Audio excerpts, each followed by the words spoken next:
Hello, YouTube. Oh, I've just been in the hot box for a couple of hours recording audiobook. So that sound that you can possibly hear in the background, the low rumbling one and the little clattery one, is to my extractor fan, which is weak and pathetic, and the other one, the regular fan that's sort of oscillating in there and trying to blow out all the heat that builds up in there because it's warm enough in here on a normal day.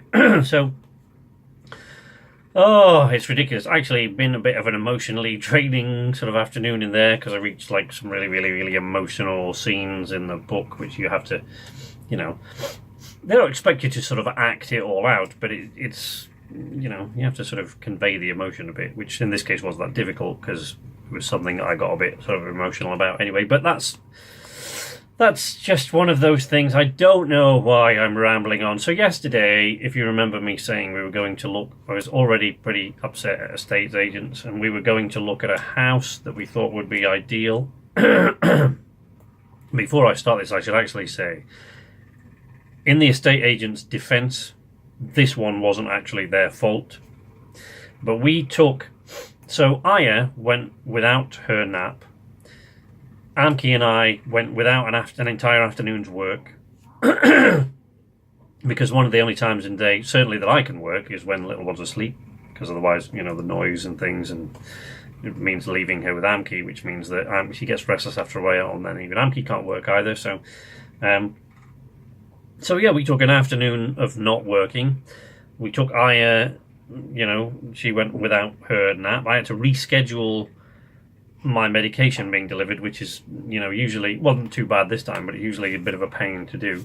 And then we drove an hour, because it's an hour away from here. So we took the afternoon off. I went without a nap, rescheduled the medication, drove an hour from here and all the fuel that uses and things like that. And only when we actually reached the village where this house was in, before we had time to find it, I then got a call from the estate agents saying, unfortunately, the landlady has just in the last 10 minutes decided to let this house to a friend of hers. So I was pretty bummed out, all things considered. That, perhaps shouldn't have bummed me out as much as it did. But this is the only the second house we found in the last 6 months that's like ideal for us and within our budget. So I was pretty bummed out about that. So last night, when I should have been editing and things like that, I decided I was going to take an evening off and just relax and chill out. So I went into Sea of Thieves with Shikanta, who was here last week, remember, on 5x5. With her, she's now back in Barcelona, but I went into Sea of Thieves with her and my buddy Eric, who lives in LA. So, we went into Sea of Thieves and we spent a good 2 or 3 hours just roaming around, trying desperately to blow things up and failing miserably and sinking to the bottom of the briny deep. So that was fun. Yeah, and that was a little bit of a new sort of thing for me as well, within reason, because although I've been playing video games for a long time, and I've been making videos about playing video games since February on the Nights Arcade channel, but here I used to do it years ago, and, I've been a video gamer.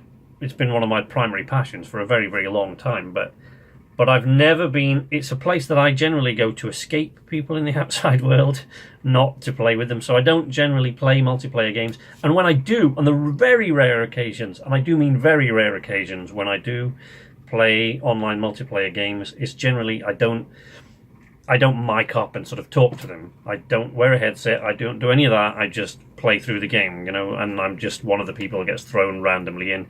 And it really is very rarely that I do that. So actually assembling a party so that you can all play in one place is a kind of a new thing to me. So even though we were all gamers in there, and in fact all of us now make gaming videos for YouTube, I was still the new boy in a sense. I didn't really. It's not something that I was that familiar with, but it was fun. We played around. I've got a small group of people around me now, together with my YouTubers and my Twitter family and stuff like that, and then the two people I actually know in person who come and do these things for the channel, Shikanta and Merlin. And I'm getting anxiety already. If this group gets any bigger, I just won't be able to cope.